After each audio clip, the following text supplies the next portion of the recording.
All right. We live in a current state of the world where certain powers are becoming emboldened and ready to take up arms for what they want, and other powers are ready to become isolationist and give up their arms in the case of protecting their individual autonomy. This house predicts that the Chinese Communist Party will launch an amphibious invasion of Taiwan by 2035. First, I will characterize most of the main actors, and then I will get into my two main burdens of what we have to prove. One being that this is actually in the best interest for the Chinese Communist Party, and two, with a subclaim of China is actually capable of doing this and is actually gearing up for amphibious invasions. All right, on to characterizing the three main actors: China, Taiwan, America, and of course, all of its people within. So firstly, Taiwan. Right now, Taiwan is one of the largest chip producers for AI. Taiwan also has a weak independent military and relies a lot on USA for military support. Now, China has a growing interest in AI. You see this with things like DeepSeek and government funding for AI in China being increased. China is also likely worried about falling behind the USA in terms of economies. You see this with China trying to replace the US dollar. There's that constant conflict going on between these two economies. For China, taking Taiwan will not only give more AI capabilities to China, increasing its GDP and economies, but also take these abilities away from America, thus lowering America's abilities for AI and then lowering America's GDP, all of a sudden catapulting China above America in terms of economics. And then lastly, I would like to characterize America. America right now has a lot of internal political turmoil with things like the rise of Donald Trump in office, as well as the decreasing popularity of American politics and within the constituents. Furthermore, I think it's important to note that all around the world, isolationism is growing, specifically in America. You see this with former Republicans taking off their red MAGA hats and putting on their blue put America first hats. This isn't just a trend with America, it's also a trend in the larger world as well, with specifically countries in like the European Union. All right. This is in the best interest for the Chinese Communist Party, in part, like I already said, because it would increase China's GDP all while lowering America's GDP in terms of AI, because AI is the main production, I guess, for these two countries. AI is at the forefront of these economies, and AI is really at the forefront of just innovation on a worldwide scale right now. This would also allow the Chinese Communist Party to maintain political control over a longer period of time. The constituents in China are China kind of characterizes Taiwan itself as part of China already. So in China's mind, Taiwan is kind of like they're trying to go away from it, but China doesn't want that to happen, obviously.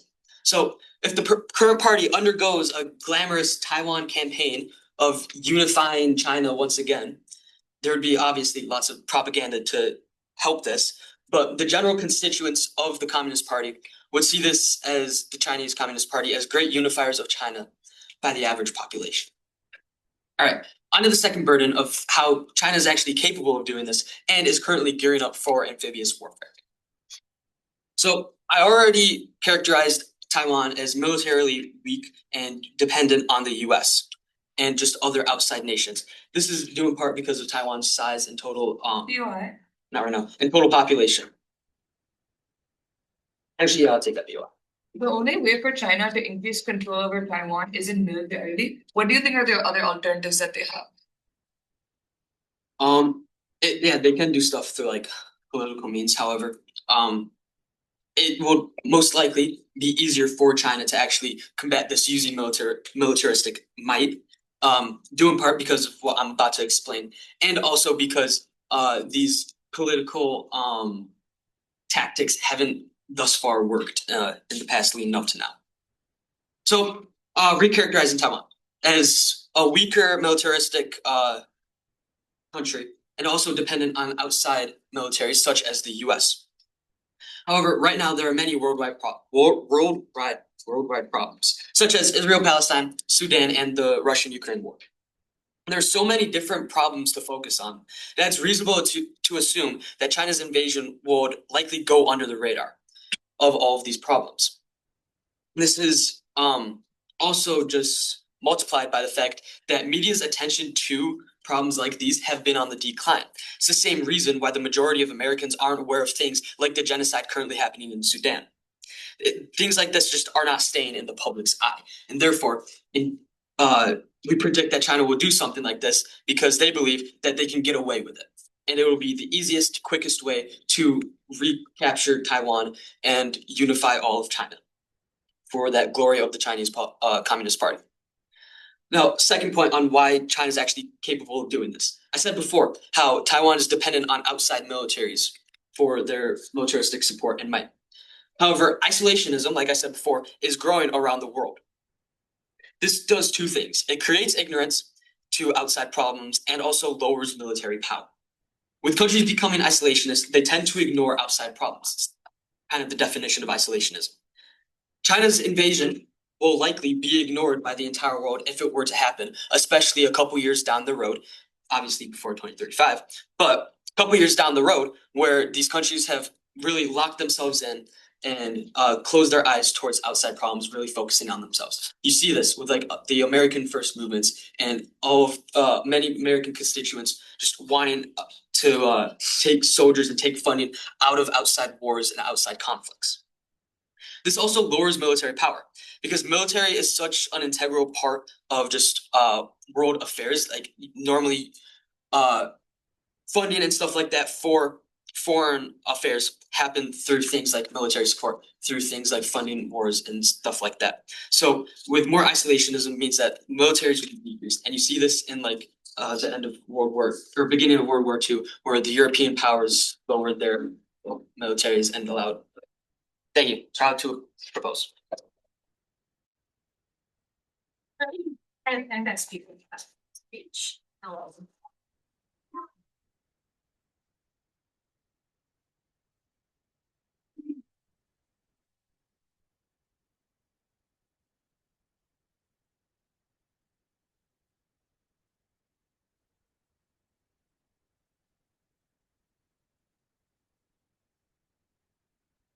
Very good.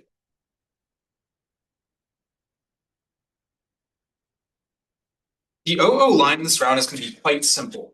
China would only invade Taiwan if they could guarantee a fast and swift victory, and that is an impossibility. Why is this the case? Number one, we think that China cares very much about the cost of an invasion, which is to say it's not enough for OG to come up and say there's historical significance. That would work if there was bottom-up pressure in a country like China, but especially when the CCP is at the helm, an authoritarian country that controls the information flow, it probably means that they can act in a rational way. They can control the populace and determine whether or not people actually care about Taiwan, which is why, for example, people in China are not frustrating and advocating for the government to necessarily invade right now. They're relatively content with the administration that we're having.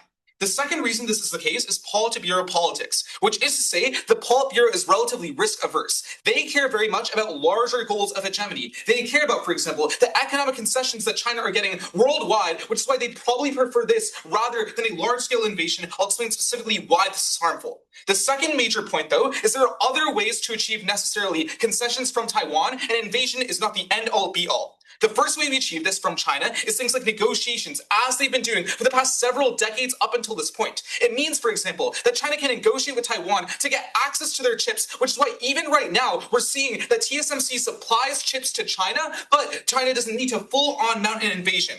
It also looks like things like economic coercion, which is to say that a good substantial portion of oil comes from China to Taiwan, and therefore they're dependent on their energy, and China can extract concessions. It finally just looks like the fact that China could use their same naval forces to mount a blockade, meaning that you don't need to have a full-scale invasion that you commit to for years. You can still get the same benefits from just using your military in this way. What's most important to note on this point of framing is that all that China really cares about in terms of history is claiming that Taiwan isn't independent. And especially when right now, Taiwan isn't coming out and saying that we are independent, when they've been politically savvy and said that we are still going to be under the WTO as a subsidiary of China, it largely means that Chinese people are satiated and there isn't going to be conflict as a result of this. Simple argument then. The fact is that this invasion would be the largest amphibious invasion in world history, and this is impossible for China to mount. The first thing I want to make clear is that US security guarantees probably aren't going to go away anytime soon. I think the fact that we had conflicts, the Russia-Ukraine war, are probably an incentive as to why the US is going to double down on Taiwan. It means they don't want to come out to the entire world as a complete failure, especially after that invasion, which is why we've seen Taiwan extract more security guarantees in the interim. It also applies specifically to Trump, who is very much concerned with economic security. So when he sees that Taiwan actually has direct benefits to the US in the form of chips, it's very likely that he's willing to give more support to them. At that point, the first part of this argument is that China simply can't afford to mount an invasion. The first point is that China has an economic slowdown right now. They both have a housing bubble that they need to remedy, but they also came out of COVID relatively weak. So as a result of that, in the past 5 years or so, they diverted a substantial portion of funding away from the military to actually dealing with these economic woes, and therefore they're not ready to do this. The second point is that the last time the Chinese army fought a war was literally the Korean War. They've been outdated for the past several decades at this point. It's very unlikely that they're able to do this in a short period. And third and finally, it's just the fact that mounting an invasion of Taiwan is very difficult strategically. There are so many straits that you now need to navigate, which is why almost every single expert worldwide has deemed Taiwan a complete fortress. It's something that would be very difficult for any military to actually go through with. The second point of this argument is that Taiwan itself can defend quite readily. Before that, I'll take a point.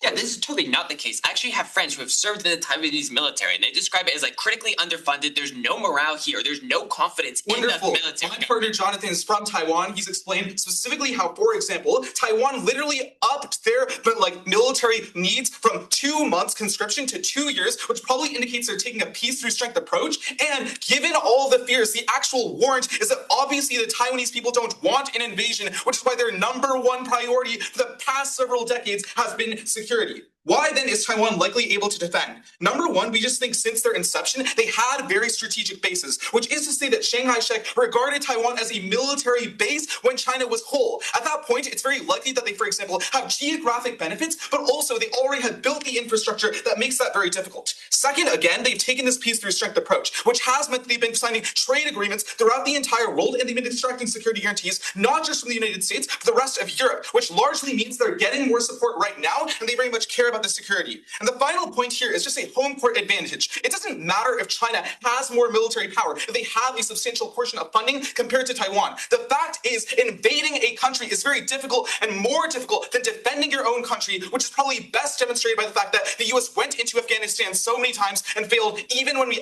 overpowered them. The point then is Taiwan probably will be able to at least make the conflict very costly to China, and therefore China doesn't want to take the risk. Second argument is that Taiwan has a silicon shield. TSMC is central to AI, but the very simple flip that I'm going to have on the OG case is that all these reasons why China cares about chips is a reason why they don't want to invade and destroy the chip infrastructure that matters so much to their economy and their only chance of overtaking the United States. 90% of the chip's global supply comes from TSMC, and China specifically is also very reliant. Again, we explain in framing why a good portion of chips are coming from TSMC, because Taiwan thinks that they can get at least security from China, and China isn't compelled to invade if they're still supplying them with chips. At that point, there's no need for China to launch this invasion. But also, I just think that you can't replace Taiwanese chips, which is to say, the US, for example, passed the CHIPS Act, and even after a couple of years after that, we haven't seen any new centers built, and we've seen still complete reliance on TSMC, which is to say that expertise cannot be replaced, and it won't be replaced in the near future. Why does an invasion destroy these chips, which is so critically damaging for China? Number one, Taiwan is just small. So if you're bombing Taiwan, if you're invading them militarily, it's very likely that you're destroying a lot of infrastructure. Even if you're destroying roads, for example, those are roads that are used in trade and actually getting those chips out to port. At that point, you can't take this risk. Second, I think nobody will work during a conflict. So you're losing access to chips in the short run while you're causing this conflict. And at that point, the Chinese economy is going to be very damaged, which is probably something they care about. The third and final warrant here simply is even if China is very controlled in their invasion, Taiwan will just bomb their own chip centers, which is something they've risked and said they would do time and time again, which means that China knows that there's no incentive for them to invade because they're going to lose access to the very thing that they are invading for. The impact of this is very simple. There is practical harm for the CCP. If they invade Taiwan, they're losing access to the really benefits of why they would invade. All this is, they would say that they would much rather take a more controlled approach. They would rather increase their legitimacy and hegemony worldwide gradually, which is the approach Xi has been taking for the past several years. It's not likely he's going to deviate from this. For all those reasons, we're very proud to oppose.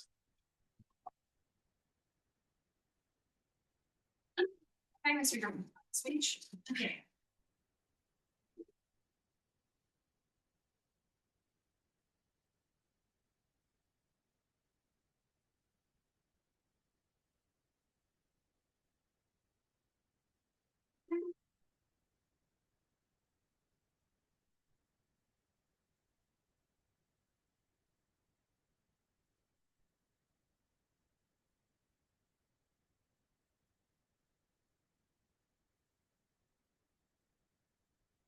Okay, so to start off, I'm going to go through OO's points and rebut as many as I can, and I think I can rebut just about all of them. So on their first point, that the Politburo's, that it's just, there's no real cultural incentive, there's no political incentive. The Politburo is risk adverse and prefers cultural hegemony. You know what cultural hegemony looks like for a Chinese mainland? It looks like Taiwan under control of China. Taiwan is seen culturally as part of China by the Chinese. That goal of cultural hegemony is fulfilled by China invading Taiwan and taking them back into their fold. So, second point, that China can leverage other means, especially negotiation. True, but not to the full extent that military control would give. It's true that China is getting some chips right now. They have some control. They don't have nearly as much as they would if they controlled the literal chip manufacturing militarily, if they had total control over it.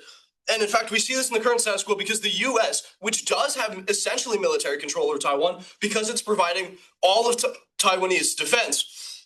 Because of that, the US is currently receiving the majority of the chips produced by Taiwan, or at least the best chips produced by Taiwan. So US security agreements won't go away. It's just not true. We look at the last 2 years with Trump pulling out of all, not necessarily pulling out of the security agreements, but pulling out of security agreements, making the US less reliable. We see this with EU military spending. The EU has decided it's necessary. All these European countries have decided it's necessary to up their military spending significantly to fulfill the gap that the US has left. If these countries are acting right now, these countries with the budgets to act are filling their defense with things that aren't from the US, it follows that the US is necessarily not very reliable, and so Taiwan can't necessarily rely on US support, and I'll get more into this later. Chinese economic woes would stop the Chinese from invading. It's just not true. Taiwanese invasion would, in fact, fix these woes. Getting control of this chip production and being able to use this for all these technological development would actually allow China to get out of this economic rut they're in much, much faster than other means, than non-military means. So that the Chinese military is no match to the Taiwanese fortress. It's just not true. It's true right now because the US is supporting Taiwanese defense. This won't be true after the US pulls out of Taiwan, stops defending them, and then it's just the outdated, underfunded Taiwanese military that can't defend itself against a full Chinese invasion. So, Silicon Shield, and I'll get more to this later, but this is why it's going to be an amphibious assault. There's no bombing in an amphibious assault. You're not destroying infrastructure in the same way that an aerial assault would. It's just not, an amphibious assault is the best option. It's part of this motion because it's the most precise and it's the best option for the US. That they would bomb their own chip centers, I doubt this. Their economy would tank afterwards, regardless of who's left in control, and they could still be restored. The people would still be there, the knowledge would still be there, all of the raw silicon would still be there. That would be that system would be incredibly easy to restore.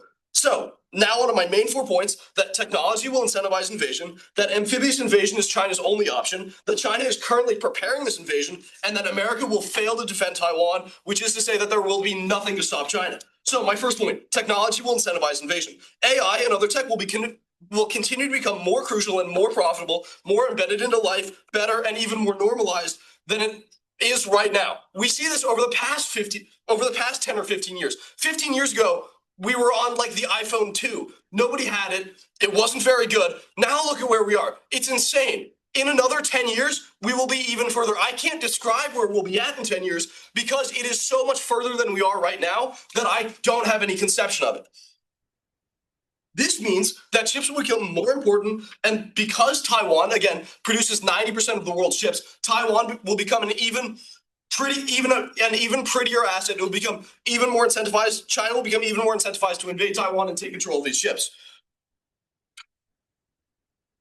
Yeah. My second point, that amphibious invasion is China's only option. So, as I've already said, other options like bombardment or even sending paratroopers in only disrupt and destroy Taiwan. They don't actually get control over this chip production. They don't actually get the benefit that China's looking for with this invasion.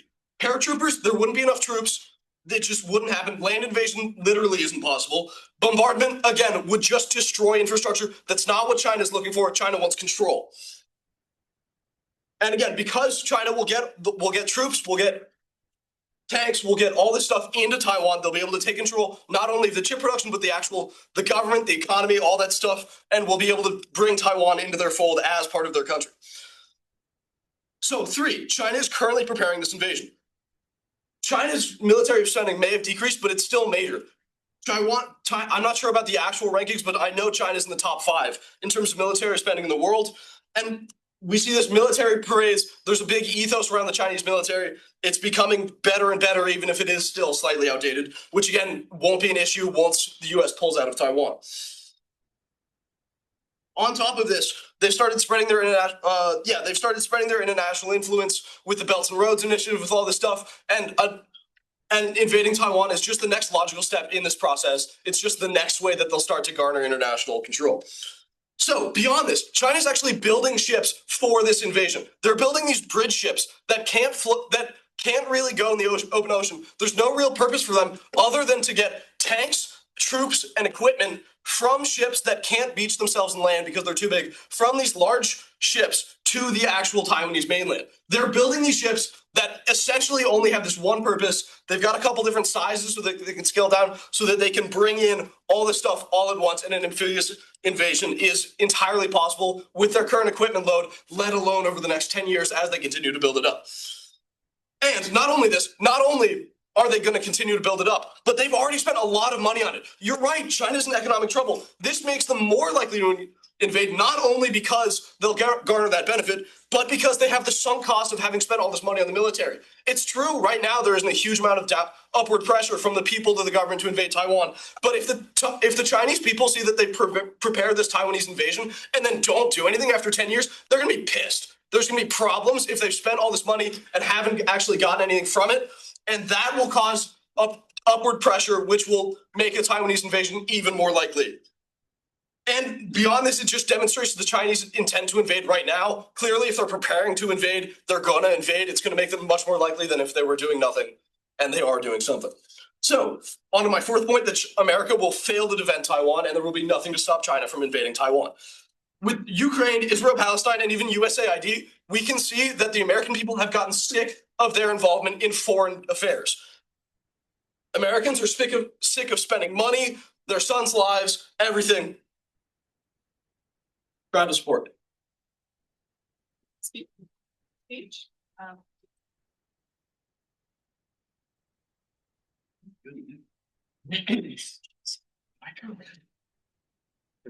I can feel it right now.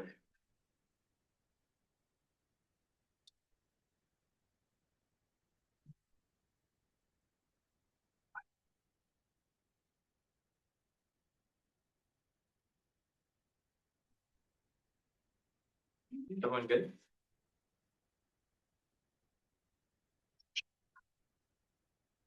If I get a little fast, feel free to clear.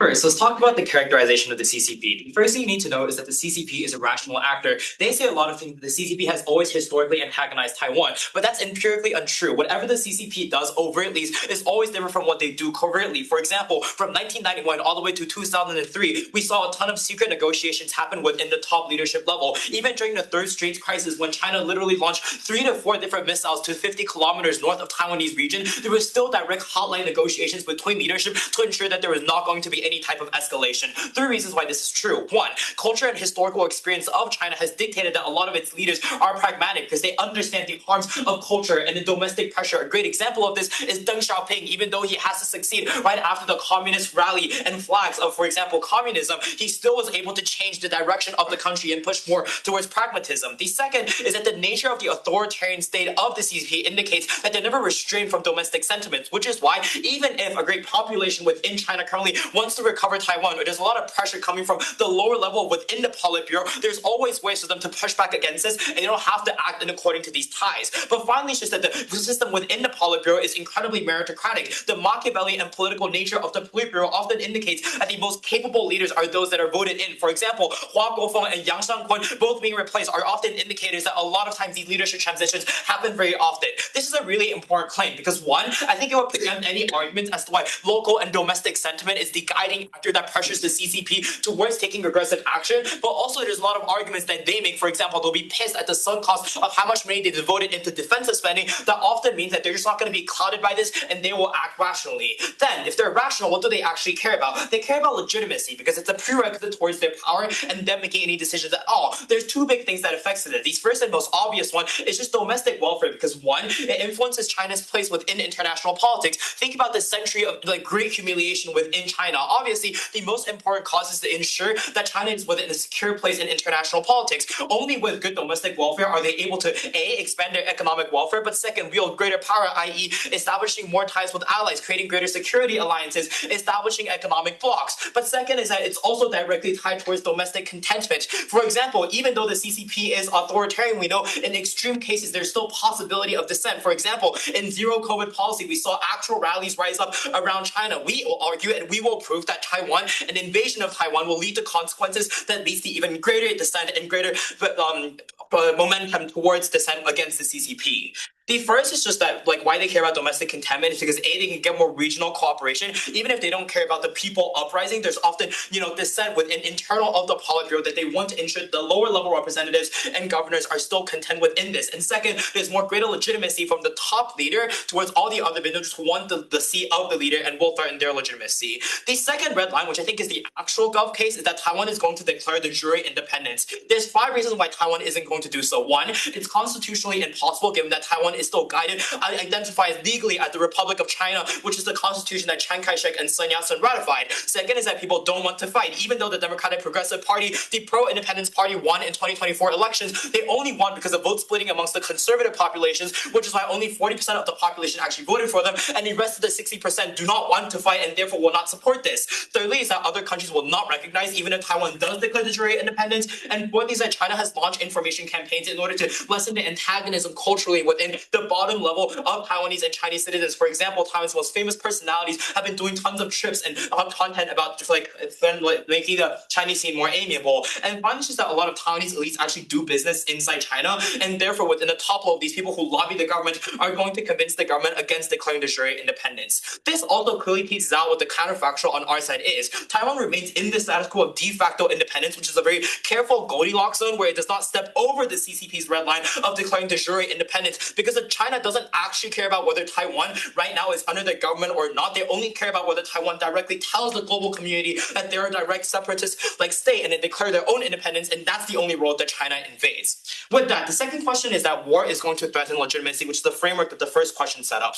There's 2 questions under this. The first question is invasion going to go well? There's a lot of arguments on this. The first argument is that US military ambiguity. The only argument they give you is that Trump has shaken American guarantees. This is not true. Trump says a lot of shit. We know that a lot of times he's lying. We literally just signed more trade deals and arms deals with Taiwan. But there's 5 specific reasons as to why US military guarantees are not going to be shaken. 1, Taiwan is incredibly important as a strategic ally because it's the first island chain containment against China, especially as the US is taking on much more realist and good strategies of great power competition. They care about having this. But second is that if US withdraw military guarantees within Taiwan, it also shakes their credibility within East Asia. When they take guarantees away from Taiwan, there's also going to be reactions from Japan, South Korea, all of their other allies that often indicates that the US want them on their side economic and for political reasons. The third is just that the military industrial complex is hella lobbying because Taiwan buys a ton of weapons from China, and therefore all these lobbies want to ensure that the US still supports them. And finally, just this obvious law of anti-communist and anti-Chinese sentiment that exists within the legislature, which indicates that they will always support Taiwan. Sure, closing. Yeah, this just doesn't make sense. Even if there are lobbyists, we tell you that structurally governments have to respond to civilians. We on GovSide have told you why people in the US are strategically anti-war. They don't like what's going on in Ukraine. They don't like what's going on. I'll respond as to what the people is going to do. And then the second reason is that China's military is just not ready. Amphibious invasion is incredibly hard because no matter how strong your troops are, it's incredibly hard to move your troops across a literal entire body of water. And finally, Taiwan is beefing up their military spending and their infrastructure is ready for warfare. There's three impacts under this. The first is even a 1% chance of American support deters China because China knows that direct conflict against the US risks great power war, which also risks escalation, potentially into nuclear escalation that obviously annihilates everybody. But second, it's not just about whether their invasion to Taiwan is going to succeed or not, but whether it's fast or swift, because if it's a prolonged warfare, then it still reflects poorly on the CCP leader, makes them seem rash and irrational, and given that the Machiavellian nature of the CCP Politburo, it's really easy for that leader to be switched out. And finally, it's just on economic harm. So you're spending a ton of money, you're pressing labor production, you're decreasing investor confidence, and all these economic harms are obviously felt within the CCP as well. Even if you don't buy anything I said, there's a ton of other alternatives that the CCP can pursue. The first is just negotiations in order to ensure that Taiwan doesn't cross China's red line, which has historically always happened. The second is they can pursue economic coercion. The third is just that they can wait longer than 2035, right? If we're worried about the AI race, I think Vedesh already proves that taking and invading Taiwan isn't going to get China the chips. If anything, it takes away the supply of the chips that gives it to them right now. But if anything, they can wait longer so that China and DeepSeek and their technology can catch up, if not even exceed, so that Taiwan, A, has significantly less importance globally, given that the microchip hegemony is decreased, or second, China can develop its own capabilities and therefore don't have to care about Taiwan anymore, and they can just invade. Very proud, OO. Thank that speaker for the speech. Gov member to open back up the page.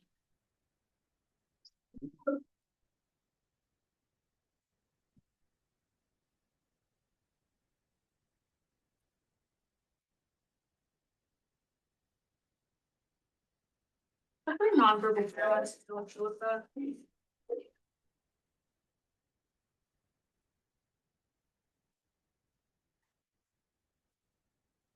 What are you saying regarding the US? Sorry, I prefer non-verbal.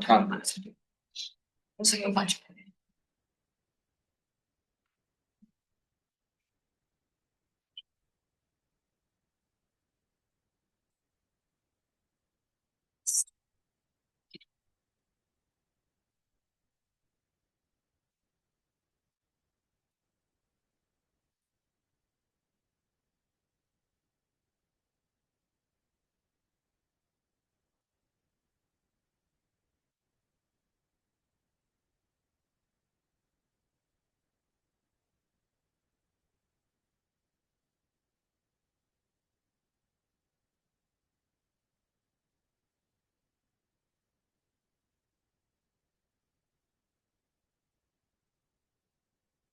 The CCP is under immense pressure to invade and invade quickly. We're going to fill in the OG burdens on exclusivity and on time frame and win on four things. First, that the CCP feels like they need to invade Taiwan very quickly. Second, that there are unique benefits to amphibious invasions. That means that that's the most likely option in the case of the invasion. Third, why the CCP feels likely to succeed and is therefore considered. And fourth, why the CCP has the capacity to do this by 2035. First on OG missing burdens and why they can't win the debate. Two things that we're going to fill in. First, they tell you that this is in the best interest of the CCP, but they don't actually prove any exclusivity for why amphibious invasions are the best. They rule out maybe a couple of options, but they kind of rule them out flippantly. They don't give you a structural reason for why other versions might not be the best, given the O pushes. But second, I think that they miss a really big time frame thing because everything that they give you is premised on AI and tech and chips, but it's unclear why by 2035 that is the strict deadline for when the CCP is going to need to take that over, why they're not just going to bide out their time. Given that they never prove that time frame, they cannot be winning the debate insofar as it's extraordinarily unclear whether or not this is a pressure to fill this in very, very quickly. Filling in first then, on why the CCP feels the need to invade Taiwan quickly in the short term. And here's where we're filling in that OG missing burden on why they have this pressure on the time frame. Three reasons why. First, in crises, authoritarian regimes use war to legitimize themselves. This is because legitimacy comes from fulfilling the people's wants, and oftentimes authoritarian regimes try to do that through the economy. But in times where they can't, in times where there's economic crisis, they need an alternative to fill that in. Two subclaims here. First, that China is in crisis. I think that O largely agrees, but three reasons why. First, their economy is in a deflationary spiral. Second, they have a huge demographic crisis and they have a really, really big aging population that's fucking over their economy. But third, they have a huge youth unemployment crisis, which is creating quite a lot of unrest. This means that China feels a lot of pressure in the short term to do something else to create some other distraction. Why is war the most likely tool to legitimize that they're going to use for legitimizing themselves? 4 reasons why. First, it's a huge rallying force because you can get really, really severe and strong rhetoric that people can unite behind, distracting them from the economic problems. But second, it allows you to create a greater enemy than the enemy of the state and the government domestically, right? Because you're able to antagonize Taiwan while you're invading them, uniquely when you have war with them. But third, it creates a huge distraction factor because this is a huge, huge event, and it means that people are less likely to be focused on the economic crisis that's going on around them. Fourth, if they have a victory, it buys them a lot of time for the regime because it's a bolstering effect to the regime itself, because you can say, we're so successful, we just had this really, really great victory.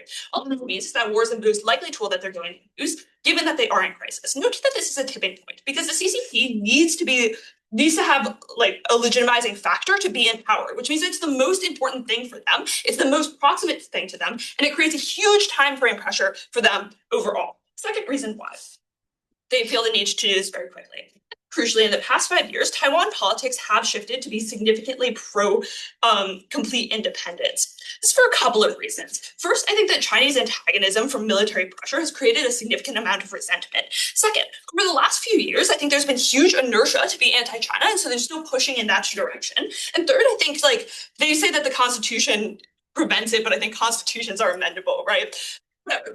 The inertia is going towards pro-independence. What this has meant is a higher amount of spending on buying American weapons.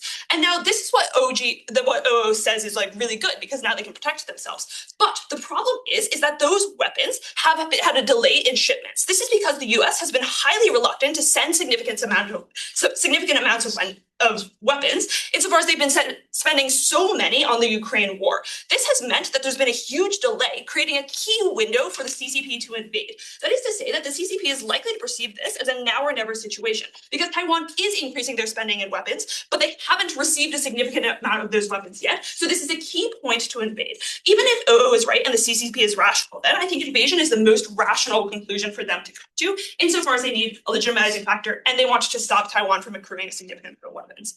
Second, what is unique about an amphibious invasion that makes it the most likely option? Again, filling in this OG burden on like exclusivity, right? I think first, it's oftentimes like the necessary way to get into Taiwan. Other methods are really, really hard to coordinate. If you parachute people in, it's really, really risky because people land in random places. This is the best way to do it because it's the most coordinated. But second, and more importantly, I think it's just significantly quicker.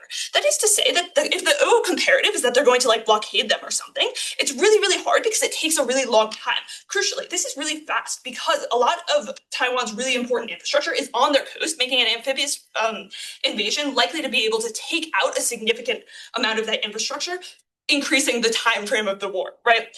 Crucially, they want to do this really, really quickly because for 2 reasons. First, it's really hard for outside forces like the US to rally and send people if you do things quickly. On the comparative, in a blockade, you give the United States a significant amount of time to come and help if they want to. But second, I think it's a lot harder for Taiwan's government to rally civil coordination against China if you're able to take them out quite quickly. This gives them a unique advantage, making it the most likely way that they're going to invade opening. Yeah, war is too big of a gamble because if you don't win, which I think we prove is likely, your economy becomes even worse than before and you probably get Yeah, but the problem is the economy is so bad that you need to do something to fill in that gap because they don't have any other alternatives to be fixing the economy. They want to create a distraction factor. Why then is the CCP going to feel likely to succeed? And I guess this will further respond to the POI, right? And note that OO just says, well, the United States isn't going to support them. But this is a relatively weak mech insofar as it's dependent on Trump being in power. And it's pretty uncertain how the CCP will actually perceive this. So we're going to give significantly less like dependent mechanisms here. First, I think that they just simply don't fear economic backlash for a couple of reasons. This is because CCP has significant confidence in diversification in their previous diversification from specialized markets. So they don't really care about this economic backlash for 2 reasons. They have things like the BRI, meaning that they have significantly more amounts of trade partners than they did in the past. But second, the people that are most likely to sanction them in the case of an invasion already do it. The United States and the EU are already doing it, so there's no unique risk on the economy for them to do that. But second, I think they simply don't fear military backlash. Insofar as the world is quite divided right now, meaning it's really, really likely that responses are delayed to the extent that they're likely to be able to succeed quite quickly.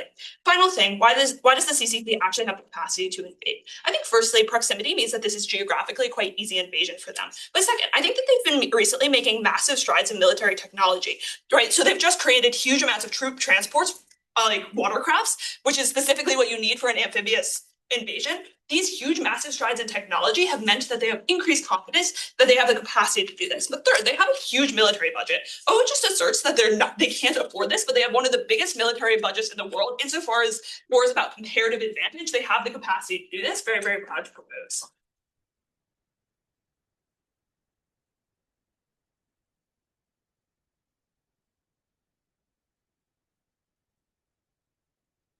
Thank the speaker for the fine speech.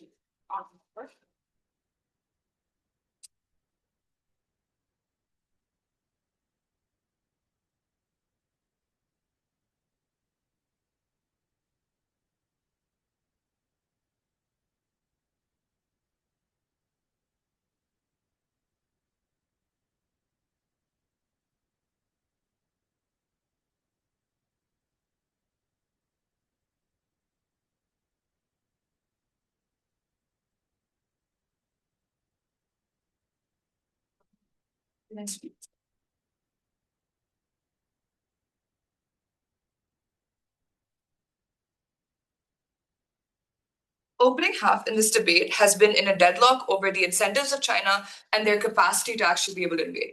I just want to ignore this debate and take government at their best case. Let us really say China has the ability to build enough military capacity to invade Taiwan at the state that it is right now.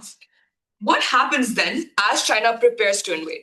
That is the extension that we're going to provide you on our side of the house. That even if you take everything that they say at their very best, and let's say China has the ability to build up a military capacity that is capable of invading Taiwan, the fact that we're going to be able to detect signs of invasion means that China is going to be gutted in any attempt that it has in these next 10 years, which means it's going to be impossible for it to actually invade by 2035. A number of reasons I'm going to give you for why this is the case. Firstly, I want to bring in the context of the South China Sea, which I think is incredibly important and has been ignored entirely in this debate. We think the South China Sea is incredibly important to China at the point at which it's basically the biggest place through which it's getting most of its trade to begin with. It's a huge place where it's like funneling oil, for example. So it's really strategically important for China to continue expanding control over the South China Sea. What happens on their side of the house?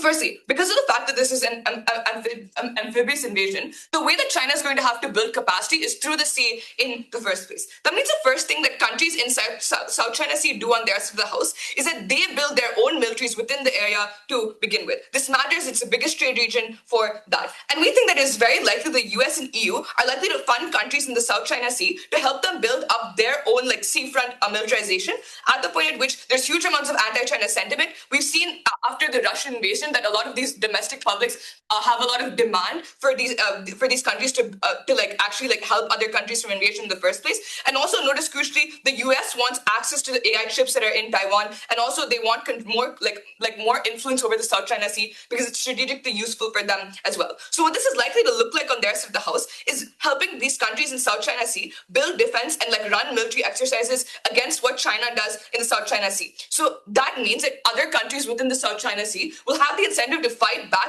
military exercises China is already running to encroach more regions within the South China Sea. This is really, really bad because if China starts losing control over the South China Sea, they lose control over important trade routes. You aren't able to bully countries for their area in the same way that they're able to do right now. There is massive economic harms that occur on their side of the house. That means it's harder for them to actually be able to go through on these invasions on the first place. But secondly, we think that China will just lose economic trade deals that it's having with other South China Sea countries as a result of this. Because we think the fact that these countries are able to detect the fact that China is trying to invade Taiwan through its building of military capacity within this region means that they're just too scared of building economic ties with China because they recognize that China is literally ready to invade if it doesn't get its end of the deal in their negotiations. It is at that point we think the US is far more likely to reach out to more countries in the South China Sea. This looks like the Philippines and Cambodia, build stronger trade deals with them so they're less reliant on China to begin with.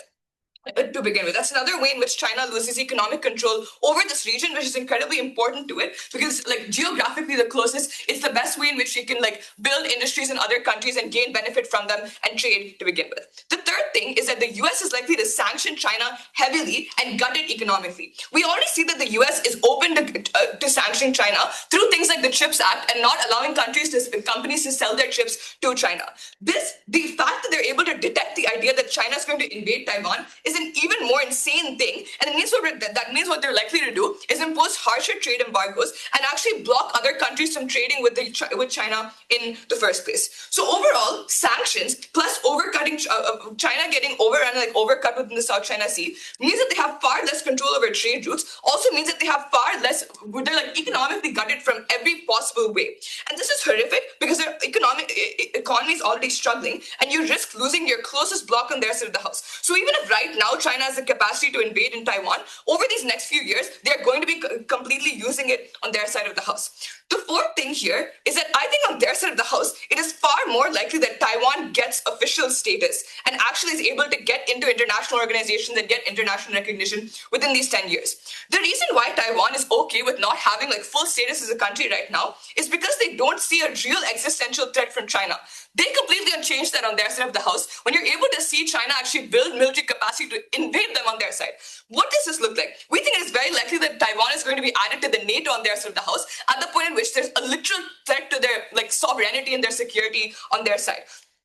And if this actually happens, China is gone, because if China actually does try to do any types of military intervention into this country, they're going to be they're going to be attacked by like hundreds of like a bunch of other Western countries and huge institutions. It's also more likely that Taiwan actually gets status in the UN or the WTO or the World Bank, all these other international institutions, at the point at which these institutions want to provide it with any power, given that it's very clear that China is trying to invade it and take control over it in the first place. All of these things means that Taiwan is going to get far more powerful over these next few years, and it means that China is not going to be able to invade it if invade it after showing signs that they want to right now.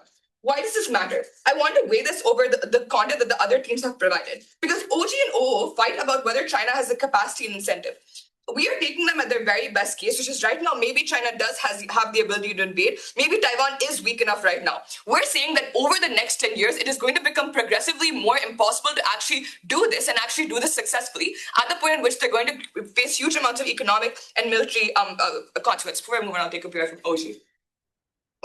As the entire government just mentioned, this buildup is already happening and the reaction hasn't occurred, that you've predicted hasn't occurred. Okay, no one thinks that China is actually invading Taiwan. They haven't built up the military capacity right now. The most they're doing right now is military exercises, not even against Taiwan, but other regions in the South China Sea. So we don't think that's necessarily true. Before ending the speech, I want to quickly do some extraneous rebuttal to CG. The first thing is that they say that war is the most politically popular thing that China could do. I think this is just absolutely false for two reasons. Firstly, at the point in which China is economically struggling, we think people are just going to be mad that they're spending huge amounts of money on the military, on a war that they're not going to win, rather than actually trying to improve the economy, which we think is possible.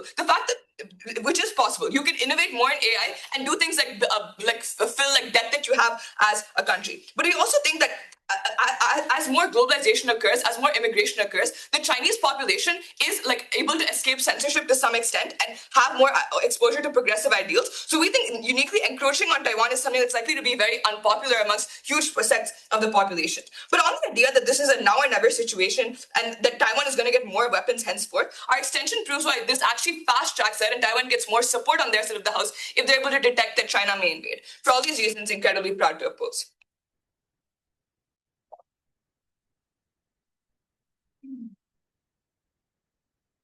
And your friend, speech up there.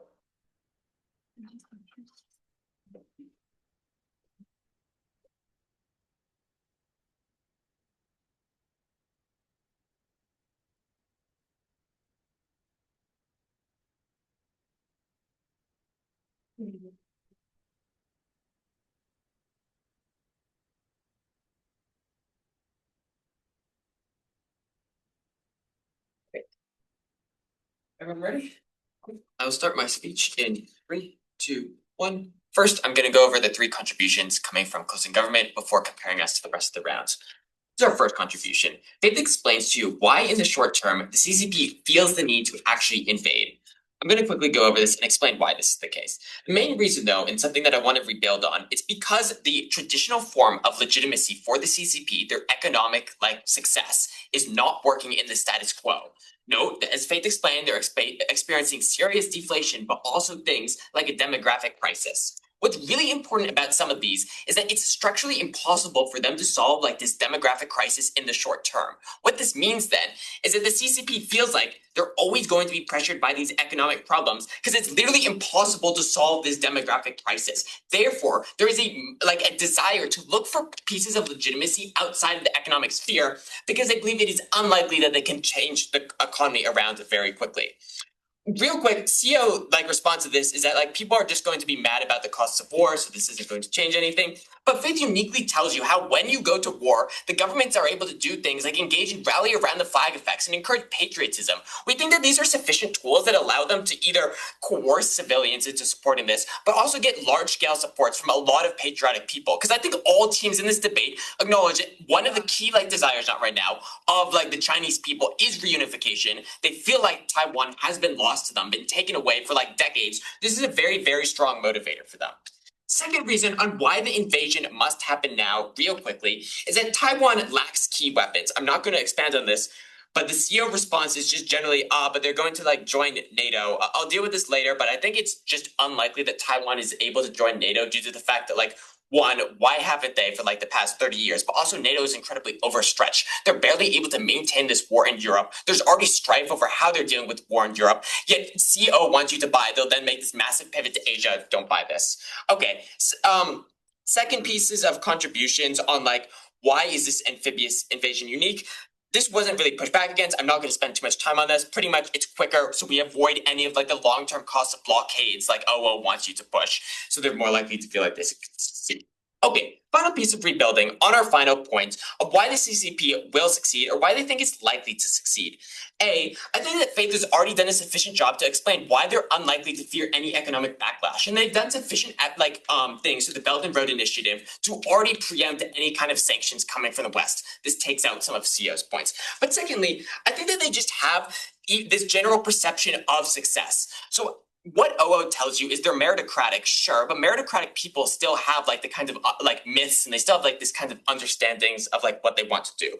Two reasons why I think they'll succeed. One, China's actually done very good in previous wars. They did a good job kicking the US at North Korea. They did a good job with their invasion of Taiwan. So I think that, not Taiwan, with Vietnam. So I think there's just kind of this mythos among a lot of Chinese leadership that they have been successful and are likely to be successful in the future.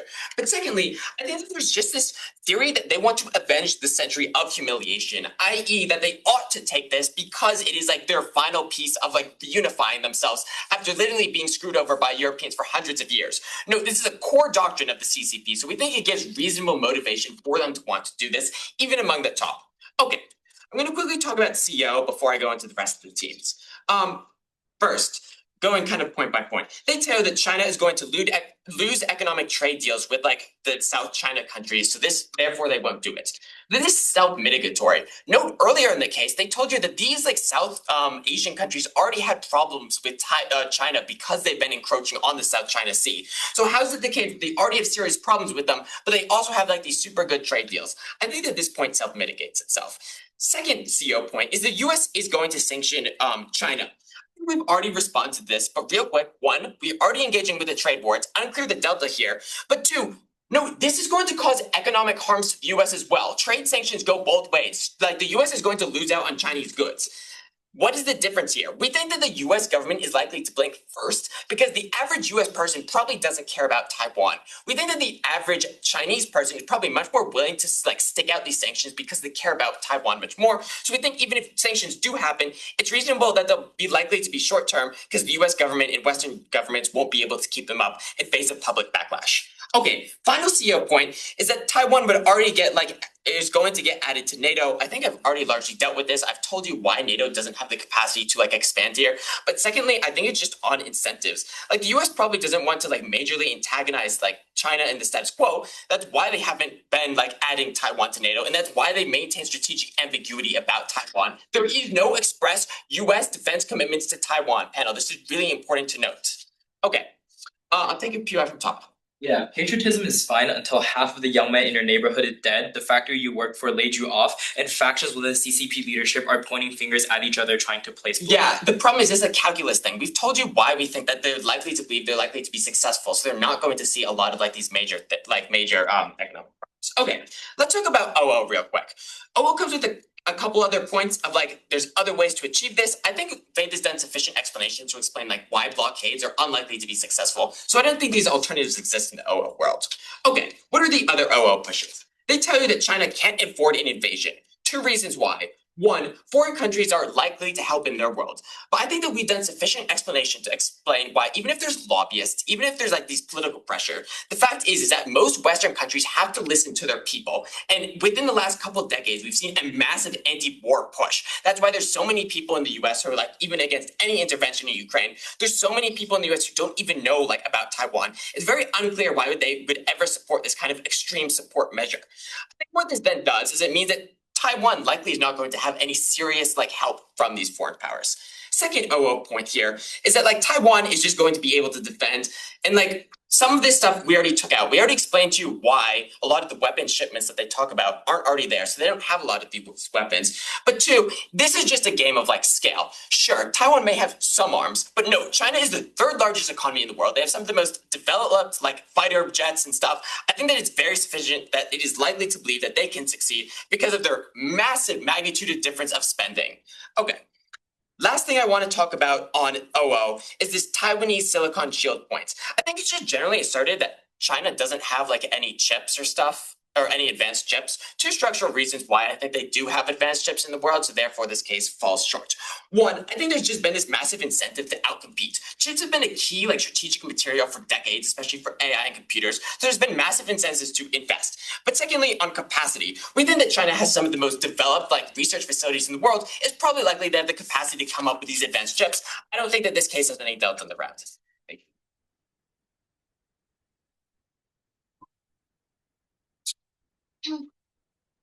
Well, thank you, speaker for the fights.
Ready?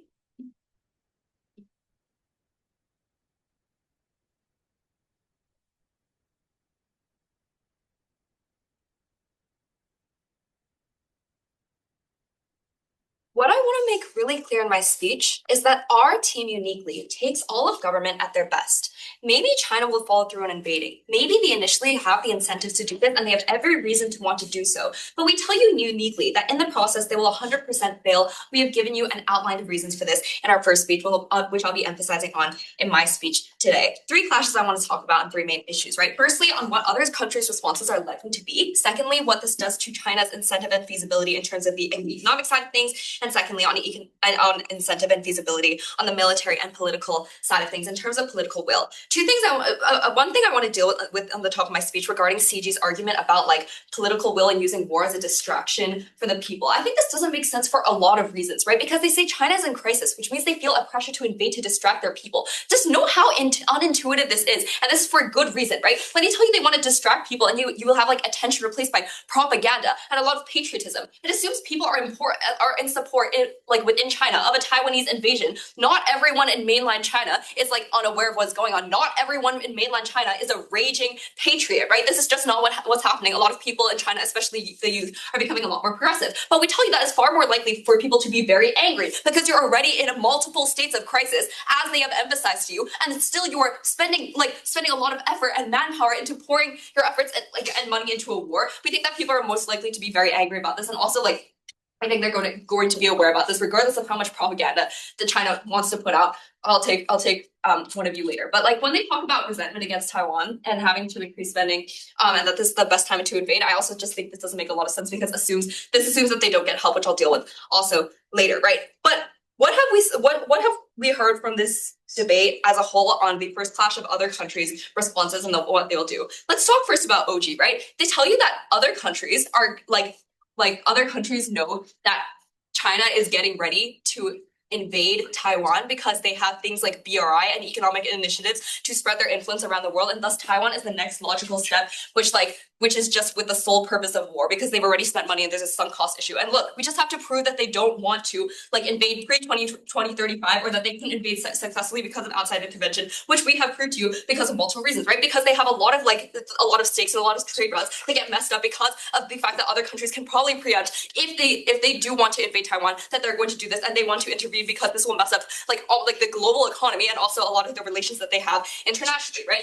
But what they also tell you is that China's also capable of invasion because the US is too busy with everyone else to notice, for the people to notice that China's invading Taiwan. I don't think I have to say too much about this.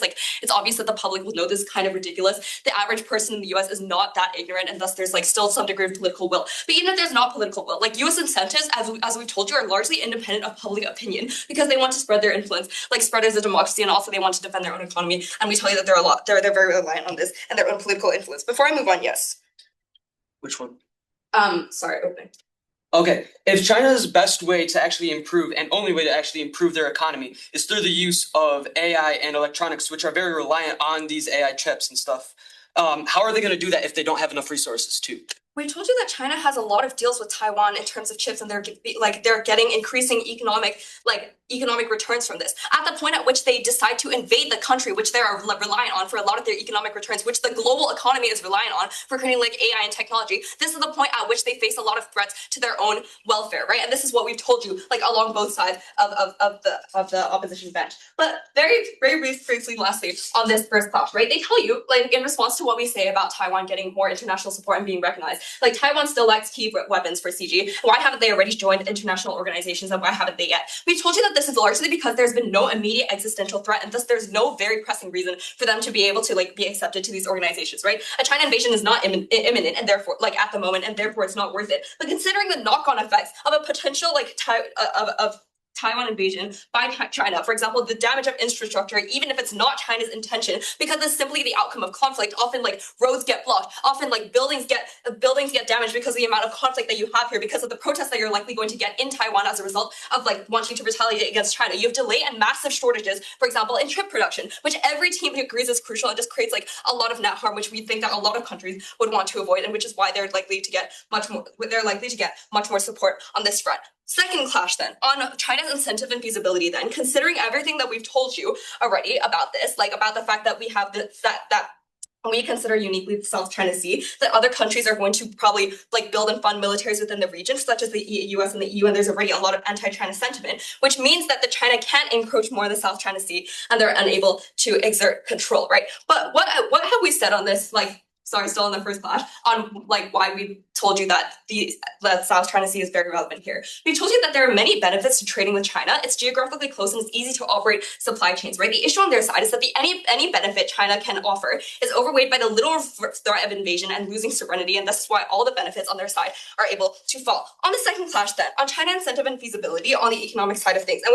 we to tell you that we've taken down a lot of this, given what we told you already on the first clash, which is largely new from our side of the house, by the way. But what has OG told you, and why does this fall? Considering everything that we've told you, we've told you that they told you that it's like in the best interest of the CCP because they want to increase China's GDP, especially because of AI. Again, this assumes that this will work and that you can then reintegrate and do all the work to reintegrate both like economies. Note that an invasion is incredibly messy and damaging. It's going to be very hard to reconcile both these economies and like create the political institutions and the agreements that you need to be able to do that smoothly. This is likely going to be a very large time lag that's going to be harmful for every actor involved, and I think people are politically aware to know this, right? But what have we told you on this clash then? We've told you that China is likely to lose a lot of trade deals, and that other countries will predict this for this reason, and they're too scared that China is going to like mess up a lot of their economic prospects, and that they're economically gutted in every way on our side of the house, and this is why you can't get that kind of support. Very thirdly and very quickly, before weighing on the military and political incentives that you then have, they told you like along the entirety of government bench that it's symbolic and they need to invade. We've told you on both sides like of the opposition house that there are many other ways that already exist, such as economic influence. I don't think we need to say much more on this. Very quickly then, on final weighing, we have told you the crucial difference between the opening opposition and closing opposition is we can accept China has this capacity. We can even accept China has the incentive and take the entirety of government to their very best case, including our extension which considers the South China Sea and other countries' responses. I believe we've taken down sufficiently all of the government cases because CG is largely derivative and we dealt with everything that wasn't. And OG, we dealt with their best case, even if they do have the incentive for this reason, CO.